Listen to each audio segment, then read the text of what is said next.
নিজের good boy ইমেজের আড়ালে সত্যিকারের ব্যাড বয় তৌহিদ আফ্রিদি এই জাদুর শহর ঢাকার রোমিও। অসংখ্য জুলিয়েটকে রাতের রঙিন আলোয় নাচিয়ে দিনের বেলায় নিষ্পাপ কন্টেন্ট ক্রিয়েটর, এমন অনেক অভিযোগ তার বিরুদ্ধে।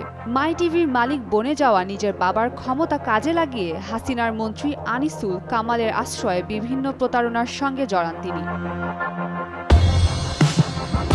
সিআইডি জানিয়েছে, আফ্রিদি সব অপকর্মের একজন ধুরন্ধর প্রতারক। অপরাধ জগতে অন্যতম শক্তিশালী সিন্ডিকেট রয়েছে তার। যারাই সেই সিন্ডিকেটের বিরুদ্ধে মুখ খোলার সাহস দেখাতেন তাদের দেয়া হতো প্রাণনাশের হুমকি, করা হতো গুম, ঠুকে দেওয়া হতো তাদের নামে মিথ্যা হত্যা মামলা। কামাল, হারুন ও আফ্রিদি সিন্ডিকেট একে অন্যের পরিপূরক হয়ে কাজ করে আসছে দীর্ঘ বছর। এর মধ্যে আফ্রিদির অন্যতম টার্গেট ছিল সুন্দরী নারী তরুণী সাপ্লাই করা, তাদের সঙ্গে শারীরিক সম্পর্ক স্থাপন, মদ্যপান আর তাদের সঙ্গে মতবিরোধ হলে হুমকি দিতেন, এমনকি নির্যাতন চালাতেন।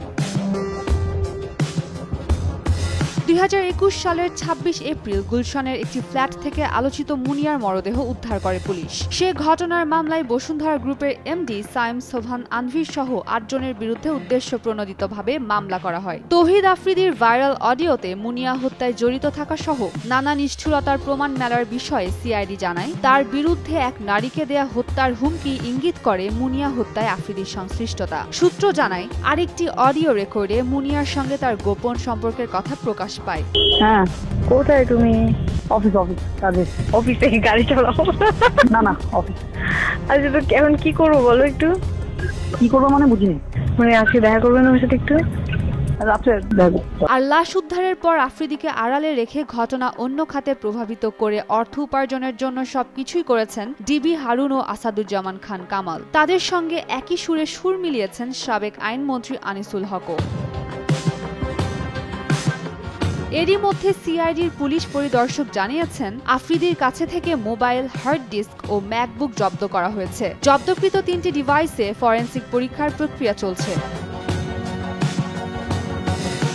সিআইডি সূত্র বলছে, আফ্রিদিকে রিমান্ডে নিয়ে এরই মধ্যে 3 দিন ধরে একটানা জিজ্ঞাসাবাদ চলছে। জিজ্ঞাসাবাদে তিনি কখনো তথ্য দিচ্ছেন, আবার কখনো অসুস্থতার কথা বলে পাশ কাটিয়ে যাচ্ছেন। তার কাছে এরই মধ্যে জানতে চাওয়া হয়েছে, ঢাকা মহানগর পুলিশের সাবেক ডিবি প্রধান হারুনুর রশিদ, সাবেক স্বরাষ্ট্রমন্ত্রী আসাদুজ্জামান খান কামাল সহ প্রভাবশালী রাজনৈতিক নেতাদের সঙ্গে তার কি ধরনের সম্পর্ক ছিল। সেসব প্রশ্নের জবাব দিতে গিয়ে তিনি বলেছেন, তার সব কর্মকাণ্ডে সহযোগিতা করতেন তারা।